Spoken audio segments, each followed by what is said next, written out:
ఇల్లంతా పెళ్లి సందడి. గోడలకి, తలుపులకి పెయింటింగ్ వేసి ఆ ఇల్లు కలకలలాడుతుంది. పెళ్లికి కొన్న సామాన్లతో గదులన్నీ నిండి ఉన్నాయి. కూతురికి మంచి సంబంధం నిశ్చయమైందని ఆనందం, కొన్ని రోజుల్లో ఆమె అత్తారింటికెళ్లిపోతుందని బాధ శ్రీదేవిని ఉక్కిరిబిక్కిరి చేస్తూ ఉన్నాయి. 2 రోజులలో అమృతని పెళ్లి కూతుర్ని చేస్తారు. ఆ రోజుకి దూరపు ఊళ్ళ నుంచి బంధువులంతా వస్తారు. ఈలోగా అమృతతో ఒకసారి మాట్లాడాలి. అత్తారింట్లో ఎలా మసలాలో చెప్పాలి అని అనుకుంటూ శ్రీదేవి కూతురు గదిలోకి నడిచింది. అమృత, నేను నీతో ఒక 5 నిమిషాలు మాట్లాడాలి అంటూ గదిలోకి వచ్చిన తల్లిని చూసి టైలర్ దగ్గర నుంచి తెచ్చుకున్న జాకెట్లని చీరలలో వేటికవి సర్దుకుంటున్న అమృత, చెప్పమ్మా అని అంది చేస్తున్న పని ఆపేసి. మంచం మీద కూతురు పక్కన కూర్చుంటూ ఎలాంటి ఉపద్ఘాతము లేకుండా శ్రీదేవి సూటిగా మొదలుపెట్టింది. మరికొన్ని రోజులలో నీవు అత్తారింటికి వెళ్ళబోతున్నావు. నీకు ఇంతకు ముందు పరిచయం లేని వ్యక్తులు, పరిసరాలు, ఇల్లంతా కొత్త కొత్తగా ఉంటుంది అంటూ ఇంకా ఏదో చెప్పబోతున్న తల్లికి మధ్యలోనే అడ్డుపడుతుంది అమృత. మన ఇంట్లో లాగా పొద్దెక్కేదాకా పడుకోకూడదు. అందరికంటే ముందుగా లేచి అందరికీ కాఫీ చేసి ఇవ్వాలి. మా అత్తగారితో వినయ విధేయాలతో మెలగాలి. నాకేమైనా తెలియకపోతే నా సీనియర్, అదే మా తోటి కోడల్ని అడిగి తెలుసుకోవాలి. ఇవన్నీ నాకు పెళ్లి కుదిరిన దగ్గర నుంచి చెబుతూనే ఉన్నావు అమ్మా. ఇంతేనా, ఇంకేమైనా ఉన్నాయా అని అంది అమృత. అన్నిటికంటే అతి ముఖ్యమైన విషయం, మన ఇంటి గుట్టు ఎవరికి చెప్పకు. చివరకు నీ భర్తకి కూడా. అలాగే నీ గురించి గొప్పలు కూడా చెప్పొద్దు. నీ గురించి ఎప్పుడు మంచి కూడా చెప్పకు. ఓస్, ఇంతేనా అనుకుంటారు. అలాగే నీ గురించి చెడు కూడా చెప్పకు. ఇంకా ఏదో ఉంది అని అనుకుంటారు. ఈ వ్యాఖ్యలని ఏదో పుస్తకంలో ఎప్పుడో చదివాను. ఆ రచయిత ఎంత బాగా చెప్పాడో చూసావా. ముఖ్యంగా అక్క సంసారంలోని లొసుగులని ఎవరికి చెప్పకు అని అంది శ్రీదేవి. అక్కని తలుచుకోగానే అమృత కళ్ళలో నీళ్లూరాయి. ఆమె చేసిన ఒకే ఒక్క పొరపాటు ఆమె జీవితంలో ఎంత అల్లకల్లోలాన్ని సృష్టించింది. శ్రీదేవి కళ్ళలో కూడా నీళ్లూరాయి. ఆ ఇద్దరు కొద్దిసేపు అంజలిని తలుచుకొని బాధపడ్డారు. మరునాడు అమృతని పెళ్లి కూతుర్ని చేస్తారనగా ముందు రోజు హైదరాబాద్ నుంచి అంజలి, ఆమె భర్త చరణ్ వచ్చారు. చలపతి శ్రీదేవి అల్లుడికి కూతురికి మర్యాద చేశారు. పెళ్లై కాపురానికి వెళ్లిన ఏడాది తర్వాత పుట్టింటికి వచ్చిన అంజలి కళ్ళల్లో ఆనందం కన్నీరై మెరిసింది. అంజలి ఎవరితో మాట్లాడుతున్నా చరణ్ చూపు ఆమె మీదే ఉండడం గమనించింది శ్రీదేవి. అతని చూపులు చురకత్తుల్లా ఉన్నాయి. హత్య కేసులో అనుమానితుడైన వ్యక్తిని ఒక పోలీస్ ఆఫీసర్ ఎలా వెంటబడుతూ ఉంటాడో అతని చూపులు ఆమెని అలా వెంటాడుతూ ఉన్నాయి. మధ్యాహ్నం భోజనాలయ్యాక మగవాళ్ళంతా వీధి వరండాలో, ఆడవాళ్ళంతా మధ్య గదిలో కూర్చుని ఉన్నారు. మగవాళ్ళ సంభాషణ సినిమాల మీదకి మళ్ళింది. సినిమాలు చూస్తుంటారా అని అడిగాడు రాజమండ్రి నుంచి వచ్చిన చలపతి తమ్ముడు శంకరం. మహేష్ బాబు కొత్త సినిమా చూశాను. మీ అమ్మాయి మహేష్ అంటే పడి చస్తుంది. అప్పుడే మంచినీళ్ళ గ్లాసులున్న ట్రేతో అక్కడికి వచ్చిన అంజలి ముఖంలోకి ఓరగా చూస్తూ అన్నాడు చరణ్. శంకరం కూతురు ఉత్కల, నాకు మహేష్ బాబు అంటే ఇష్టం బావగారు అని అంది. నువ్వు మీ అక్కకి పోటీ వస్తే ఊరుకోదు, మరో హీరోని వెతుక్కో అని అన్నాడు చరణ్.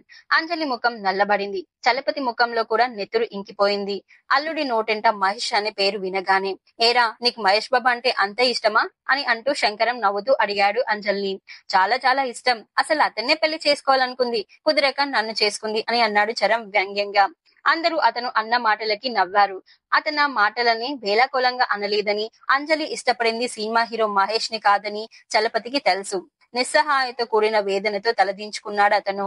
అంజలి అక్కడి నుండి లోపలికి వెళ్లిపోయింది. ఆమె మనశ్శరీరాలు అవమానంతో దహించుకుపోతున్నాయి. అసలు పెళ్లికే వెళ్ళక్కర్లేదన్న అతను అమృత పెళ్లికి తీసుకుని వచ్చాడు. తమ బంధువుల మధ్య తండ్రి పరువు కాపాడి తన మర్యాదని నిలబెట్టుకున్నాడని సంతోషించింది తను. కానీ ఇలా గూఢార్థాలతో మాట్లాడి తనని హింసిస్తాడనుకోలేదు. ఆమెకి మనుషులు లేని చోటికి వెళ్లి బోరున ఎడవాలని ఉంది. ఆ తర్వాత, మీరు చాలా అదృష్టవంతురాల అక్కయ్య. మీ అమ్మాయిలకి గుప్పింటి సంబంధాలు దొరికాయి. మా ఉత్కలకి కూడా మంచి సంబంధం చూసే బాధ్యత మీదే అని అంది వనజ. అలాగేలే, ముందు దాన్ని బాగా చదువుకోనివ్వు అని అంది శ్రీదేవి. అంజలి కట్టుకున్న పట్టు చీర చూస్తూ, నీ చీర చాలా బాగుంది అంజలి, ఎక్కడ కొనుక్కున్నావు అని అంది వనజ. ఇది మా పెళ్లి చీర పిన్ని, మా అత్తగారు పెట్టారు అని అంది అంజలి. హారం బాగుంది, ఎన్ని గ్రాములు అని అడిగింది వనజ. ఆమె మెడలోని హారాన్ని పట్టి పట్టి చూస్తూ మళ్ళీ అడిగింది. చెప్పింది అంజలి. బాగుంది, మీ ఆయనకున్నాడా అని అంది. అవును పిన్ని అని అంది అంజలి. అంజలి నవ్వులో, ఆమె మాటల్లో ఏదో వెలితి ఉందని గమనించింది వనజ. భర్త చెవుల్లో గుసగుసలాడింది. అంజలిని ఆమె భర్త సరిగా చూసుకోవడం లేదేమో, దాని ముఖంలో సంతోషమే లేదు అని అంది. నోర్మయ్, ఎవరైనా వింటే బాగుండదు. ఆయన సంతోషంగా ఉండడం అంటే ఎగిరి గంతులేస్తూ ఉండాలా? పెళ్లిలో వేలకి నిద్రాహారాలు లేక అలసట వల్ల అలా ఉందేమో అని అన్నాడు శంకరం మందలిస్తూ. ఆయన వనజ అంజలిని పట్టి పట్టి చూస్తూనే ఉంది. జరి ముద్దలా ఉన్న పట్టు చీర నగలతో ముస్తాబైన అంజలిని కళ్ళ నిండా చూసుకుంటూనే నిట్టూర్చింది శ్రీదేవి. విస్తర్ నిండా పంచభక్ష పరమాన్నాలను వడ్డించి విస్తరి చివర ఉమ్మేసినట్టు ఉంటుంది అల్లుడి ప్రవర్తన. అంజలికి ఖరీదైన చీరలని నగల్ని కొంటాడు, కానీ మాటలతో చేతలతో ఆమెకి నరకాన్ని చూపిస్తాడు. అందరూ అంజలి అదృష్టవంతురాలని ఈర్ష్యపడతారు, కానీ ఆమెది మేడిపండు లాంటి సంసారమని ఎవరికి తెలుస్తుంది? అంజలి విషయంలో దెబ్బతిన్న చలపతి శ్రీదేవి అమృతకి ఈ పెళ్లి సంబంధాన్ని చలపతి స్నేహితుడు విశ్వం చెప్పగానే ముందుగా నిరాకరించారు.